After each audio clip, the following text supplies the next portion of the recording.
Hi ஜெரி cookery. இன்றைக்கி என்ன பார்க்க போகிறோம்னா வத்தல் குழம்பு. அதுக்கு என்ன பண்ணுறேன்னா ஒரு மண் பாத்திரம் அடுப்பில் வச்சு நல்லெண்ணெய் ஊற்றிக்கிறேன். இந்த குழம்புக்கு நல்லெண்ணெய் மட்டும்தான் யூஸ் பண்ணணும். எண்ணெய் காஞ்சதுக்கப்புறம் கடுகு போட்டுக்கோங்க. கடுகு நல்லா வெடித்ததுக்கப்புறம் ரெண்டே ரெண்டு வத்தல் போட்டுக்கோங்க. வத்தல் வந்து பொரியணும். அதுக்கப்புறம் என்ன பண்ணுறேன்னா ஒரு கைப்பிடி அளவுக்கு பூண்டு போட்டுக்கோங்க.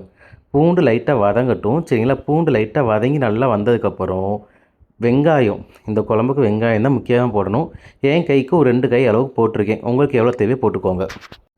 வெங்காயமும் நல்லா வதங்கட்டும் சரியா. டைம் கொடுங்க. வெங்காயம் நல்லா கண்ணாடி பதம் வந்ததுக்கப்புறம் 1/2 ஸ்பூனு கம்மியாக மஞ்சத்தூள் போட்டு அதையும் நல்லா வதக்கி விடுங்க சரிங்களா. இப்போ என்ன பண்ணுறேன்னா ஒரு 4 தக்காளி மிக்சியில் அரைச்சி அந்த அரைச்ச பியூரி டொமேட்டோ பியூரின்னு சொல்லுவோம், அதையும் போட்டு நல்லா வதக்கி விடுங்க. நல்லா வதங்கி வெந்து என்ன வரும் பார்த்திங்கன்னா எண்ணெய் பிரிஞ்சு வரும். அந்த ஸ்டேஜில் ஒரு 1/2 ஸ்பூன் வந்து சாம்பார் தூள் போடுங்க. அதையும் போட்டு நல்லா கிண்டி விடுங்க. கிண்டி விட்டதுக்கப்புறம் அதுவும் நல்லா எண்ணெய் பிரிஞ்சு வரும். அதுக்கப்புறம் வத்தக்குழம்பு பொடி, இது நான் வீட்டிலே அரைச்சி வச்சுருக்கேன், அதை போட்டுக்கிறேன். இல்லை உங்கள்கிட்ட இல்லைன்னா குழம்பு மிளகாத்தூள் போட்டுக்கோங்க. போட்டு அதையும் நல்லா கிண்டி விடுங்க. இதுக்கப்புறம் நல்லா எண்ணெய் பிரிஞ்சு வரும். எண்ணெய் பிரிஞ்சு வந்ததுக்கப்புறம் நல்ல ஒரு லெமன் சைஸ் புளியை வந்து நான் என்ன பண்ணிக்கிறேன் தண்ணியில் ஊற வச்சு வச்சுருக்கேன். அதை கரைச்சி அந்த புளி தண்ணியை ஊற்றிடுறேன்.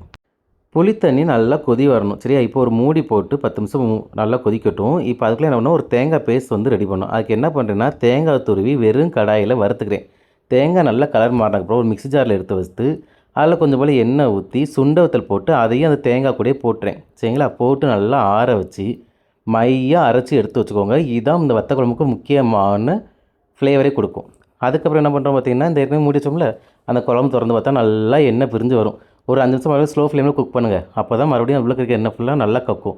இந்த ஸ்டேஜில் என்ன பண்ணுறீங்க பார்த்தீங்கன்னா நம்ம ஏற்கனவே தேங்காய் பேஸ்ட் அரைச்சி வறுத்தோம்ல, அதை அரைச்ச பேஸ்ட்டை கொண்டு வந்து போட்டு அதையும் ஸ்லோ ஃப்ளேமில் குக் பண்ணுங்கள் சரிங்களா. நான் இப்போயே தேவையான அளவு உப்பும் போட்டுக்கிறேன். நீங்கள் முதலே உப்பு போடலாம் போட்டுக்கலாம், அது உங்கள் விருப்பம். இதை ஒரு 10 நிமிஷம் நீங்கள் ஸ்லோ ஃப்ளேமில் குக் பண்ணிங்கன்னா நல்லா எண்ணெய் தளத்தளத்தெல்லாம் பிரிஞ்சு வரும். அந்த ஸ்டேஜில் நான் வெங்காய வதகம் போட்டிருக்கேன்.